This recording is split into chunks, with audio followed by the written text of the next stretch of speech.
না ছিল না। আমার মনে হয় আমাদের বিধানসভায় শেখরপুরের মেয়েরাই বোধহয় বেস্ট নাচে। এটা আমি দেখে আমি বিয়ে বাড়ি থেকে 5 মিনিট নেতার মতো চলে যাই, কিন্তু আজকে আমার এই বাড়িতে আমি ঠিকই বলছি, আজকে আমি একদম বিষয়টাকে মানে থাকবো। আমার নাতনি কনভেন্টে পড়ে ওকে বলেছি তোমাকে আজকে আসতে হবে। এটা আমার কারণ ওনার স্ত্রীকে আমি কথা দিয়েছিলাম যে যখন মানে উনি প্রায় মৃত্যুসজ্জা, যে আমার ছেলের বিয়েটা খুব সুন্দর হয় আপনি দেখবেন।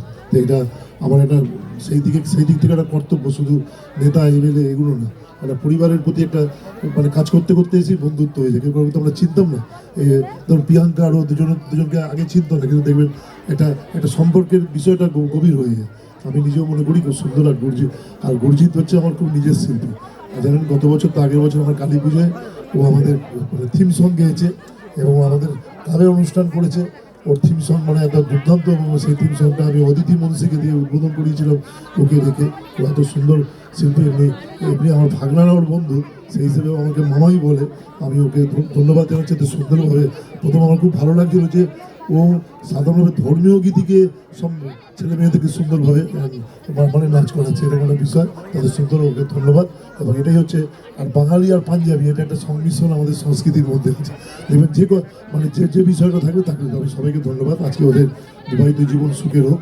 এবং আপনারা সবাই মিলে, কেন আমি একটু ভয় পাচ্ছিলাম যে আমাকে না শুনতে হয়, ঘুম পেয়েছে বাড়ি যাই, গান নাচছি আর তোমরা কোথায় বক্তব্য। আর দেখুন আমারও ধরুন লাইফে সবসময় মাইক থেকে যায়, প্রায় 42 বছর ধরে এই কাজই করেছি। একটু আজকে বসে বেশ রিল্যাক্স করেই মানে ছিলাম আজকে, মানে ছিলাম। কিন্তু একটা সামাজিক কাজ, আমি নানপুর অঞ্চলে আমাদের ওখানে কালচারই হয়েছে, বিয়ে বাড়িতে হোক জন্মদিন হোক প্রত্যেকে, এবং সবাই মিলে জানি যে আমার দিদিমার নামে আমি একটি অন্য সত্য করেছি। কারণ আমি আজকে যে দেখছেন সুন্দর কোট পরে দাঁড়িয়ে আছি, এখন আমি জন্মেছি খুব গরিব পরিবারে। আমার দিদিমা লোকের বাড়ি কাজ করে আমাকে বড় করেছেন, ফলে তার শ্রদ্ধাতে মানে যে তার যখন ট্রিটমেন্ট হয়নি তখন ট্রিটমেন্টটা আমি করতে পারিনি। তখন খুবই ছোটো, তখন থেকে একটা স্বপ্ন ছিল, জেদ ছিল, যদি কখনো কোনো ক্ষমতা পাই তো যেন গরিব মানুষকে কতখানি করতে পেরে কি জানি না, কিন্তু রোজই রাত্রে, কালকেও যদি আমার ফেসবুক দেখেন, দুটো বাচ্চা, একটা নবাবপুর আর একটা হচ্ছে 2 নম্বর ওয়ার্ড, একটি বাচ্চার একদম ব্রেন টিউমার হয়ে এমনভাবে আছে বিষয়টা। আজকেও বিধানসভায় গিয়ে এত ব্যস্ততার মধ্যে ববি হাকিমকে রিকোয়েস্ট করে বলেছি আপনাকে এটা কনসিডার করতে পারেন চিঠি দিয়ে। এই চিঠিটাও আজকে বিয়ের আসার আগে দিয়ে এসেছে। অন্য সপ্তাহ চলে 30 জন নিরন্ন মানুষ রেগুলার খায়। আপনারা যদি দেখেন একদিন 12:30টার সময় নেতাজি সংঘ ক্লাবে গিয়ে দেখবেন যে একদল মানুষের কত আমরা সুখে আছি, একদল মানুষ তাহলে একবেলা খাওয়াটা কতখানি ব্যাপার। এটা ওখানকার মানুষ এমনভাবে সাহায্য করেছে। আমার মেয়ে পাশে দাঁড়িয়ে আছে, ও হচ্ছে মানে ও একটা প্রশাসনিক পদে আছে, mayor in council Bidhannagar corporation.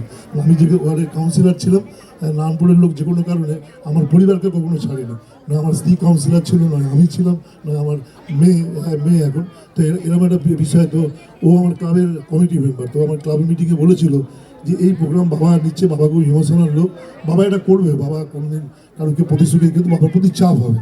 এই কর্মসূচি করতেই কোনো চাপ হয়নি, মানে প্রতি মানুষ এমনভাবে সাহায্য করেছেন। আজকেও সুদীপ একটা ইনস্ট্যান্স স্থাপন করলেন, বিয়ে বাড়িতে থেকে বিষয়টাকে দিয়ে করলেন শুভ বিবাহে সবাইকার সঙ্গে। ওই 30 জন মানুষের জন্য আমন্ত্রণ থাকলো আজকে, তাদের জন্য, তাদের নিরন্ন মানুষকে বিষয়টাকে করার জন্য আমি ধন্যবাদ জানাচ্ছি এই পরিবারের মানসিকতাকে।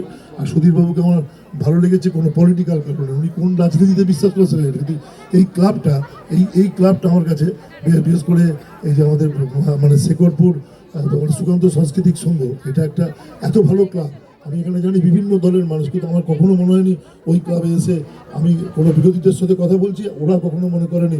আমি ওইটুকু সময় আসার আগে আমি মনে করি না ক্লাবে যখন ঢুকছি পবিত্র মন্দিরে ঢুকছি।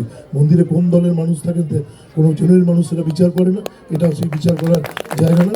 এবং এখানে আমরা সবাই মিলে একটা সুন্দর কাজ করলো। যিনি সঞ্চালনা করছিলেন বললেন এবারই জামাই, আমি ওকে জামাই বলে চিনি না, চিনি ওই ক্লাবের একজন কর্মকর্তা হিসেবে, সেক্রেটারি হিসেবে। সে এত সুন্দরভাবে সঞ্চালনা করেছিলেন। একটি বাচ্চাকে নিয়ে আমরা কাজ করেছি, ফেসবুকে দেখবেন আপনাদের এখানেই, এই আগে থাকতো, তার একটা এসএনএ টাইপ 1 রোগ হয়েছে, 8-9 কোটি টাকার ইঞ্জেকশন, প্রায় আমরা 1 কোটি টাকা তুলেছি সুধীরবাবুরা ক্লাব থেকে। একদম আমার মানে দারুণভাবে ক্লাবের ছেলেটা 1 লাখ এই একটু একটু পলিটিক্যাল টার্মোনা চলছে বলে তাই, নাহলে আমরা একটা আমার খুব ইচ্ছা যে রাজারহাট নিউ টাউন বিধানসভার সব বাড়ি থেকে এই বাচ্চাটার জন্য গণসংগ্রহ থাকবে, এবং সেই গণসংগ্রহ কোনো একটা পলিটিক্যাল পার্টি এরকমভাবে যাবে না, ক্লাবের ছেলেরা সবাইকে নিয়ে যাবে। এটা ছিল আমার একটা স্বপ্ন। এটা আমি যেখানে অ্যাকচুয়াল পুরসভা এলাকাতে আমি সাধারণত কাজ করেছি, সেখানে এইভাবেই কাজটা করেছি। আজকে শুভ বিয়ের দিনে এত সুন্দরভাবে এই অন্ন সত্যের অর্থ দিলেন। নামটা আমার একটা অধ্যাপকের দেওয়া, অন্ন সত্য, জলসত্য শুনেছেন, অন্ন সত্য।